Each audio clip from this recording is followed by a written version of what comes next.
नी पे 1985 इलाहाबाद 595।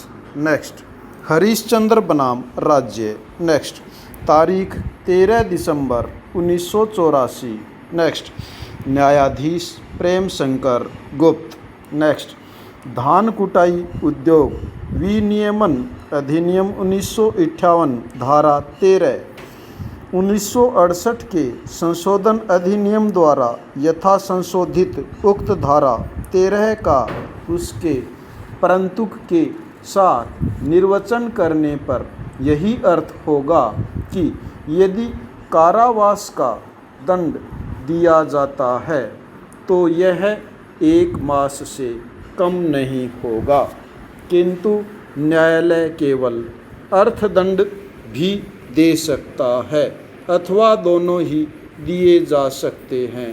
पाई पैरा आवेदक के चावल मिल का निरीक्षण विपणन निरीक्षक ने किया और यह पाया कि वह चावल कुटाई उद्योग विनियमन अधिनियम 1958 की धारा 8 द्वारा यथा अपेक्षित किसी अनुज्ञप्ति या परमिट के हलर लगाकर मिल चलाता है। पाई आवेदक ने न्यायालय में अपराध की संस्वीकृति कर ली और उसे उक्त अधिनियम की धारा 13 के अधीन सिद्ध दोष किया गया तथा 1 मास का कारावास और मात्र 5,000 रुपये का अर्थदंड दिया गया।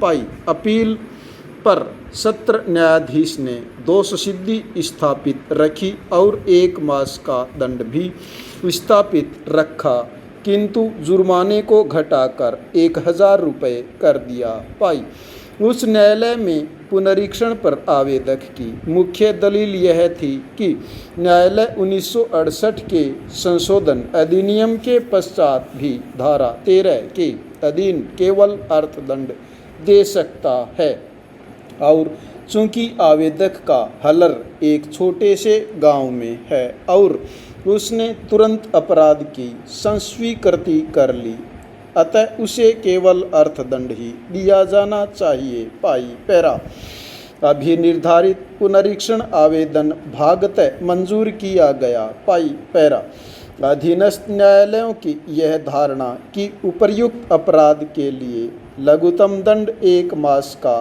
कारावास है, यह सही नहीं प्रतीत होती है। पाई उनके कथनानुसार संशोधन के पश्चात भी चावल कुटाई विनियमन अधिनियम राइस मिलिंग रेगुलेशन एक्ट की धारा 13 में जो दंड उपबंधित किया गया है उनमें 1 वर्ष का कारावास या 10,000 रुपये का अर्थदंड या दोनों दंड उपबंधित है। पाई परंतु में जो 1 माह का लघुतम कारावास का दंड उपबंधित किया गया है वह उस स्थिति में है जबकि न्यायालय कारावास का दंड दे रहा हो, अर्थात यदि कारावास का दंड अपराधी को दिया जाएगा तो 1 मास से कम कारावास का दंड नहीं दिया जा सकता। पाई जहाँ तक दंड के उपबंधों का प्रश्न है, संशोधन के पश्चात भी या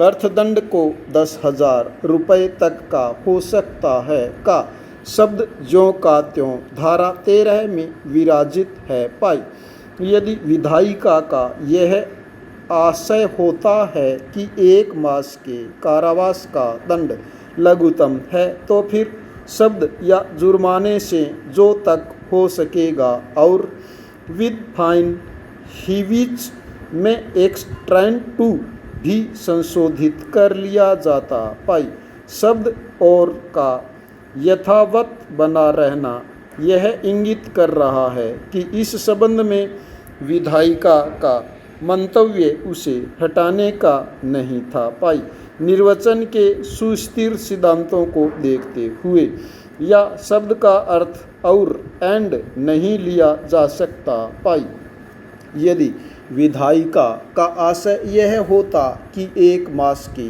कम से कम सजा अनिवार्य है तो या और शब्द हटा दिया गया होता और उसके स्थान पर और एंड शब्द का प्रयोग किया गया होता। पाई इस स्थिति में जब परंतुक के साथ इस धारा का निर्वचन किया जाएगा तो यही अर्थान्वयन होगा कि यदि कारावास का दंड दिया जाता है तो 1 मास से कम नहीं होगा, या न्यायालय अर्थदंड भी दे सकता है जो 10,000 रुपये तक का जा सकता है, अथवा दोनों ही दिए जा सकते हैं। पाई पैरा। इनके विपरीत कोई अर्थान्वयन करना शब्द या और की उपस्थिति को रूप नकारना होगा, और जब तक यह शब्द या बना हुआ है तब तक इसकी स्थिति को नकारा नहीं जा सकता। पाई। इस परिप्रेक्ष्य में इस धारा का अर्थान्वयन यही उचित प्रतीत हो रहा है कि यदि कारावास का दंड दिया जाएगा तो 1 मास से कम का नहीं होगा। पाई। साथ ही साथ यह अपराध केवल अर्थदंड से भी जो 10,000 रुपये तक हो सकता है दंडनीय है, तथा कारावास और अर्थदंड दोनों से दंडनीय है। पाई। जहाँ तक इस मामले के तथ्यों का प्रश्न है, विद्वान अधिवक्ता को इस बात में कोई विवाद नहीं है कि धारा 8 की उपधारा 1 और 2 का उल्लंघन इस मामले में किया गया है। पाई। इस मामले में इस बात पर भी विवाद नहीं है कि आवेदक का एक मामूली सा राइस हलर था जो पहाड़ के एक छोटे से गांव में स्थित था और आटा चक्की पे लगा था, तथा आवेदक ने अपने अपराध की संस्वीकृति तुरंत ही कर ली। पाई। अतएव यह ऐसा गंभीर मामला नहीं है जिसमें आवेदक को जेल में अवश्य ही भेजा जाए। पाई। मेरे मत में न्याय के उद्देश्यों की पूर्ति हो जाएगी यदि आवेदक के 1,000 रुपये के अर्थदंड को ही स्थापित रखा जाए। पाई पैरा।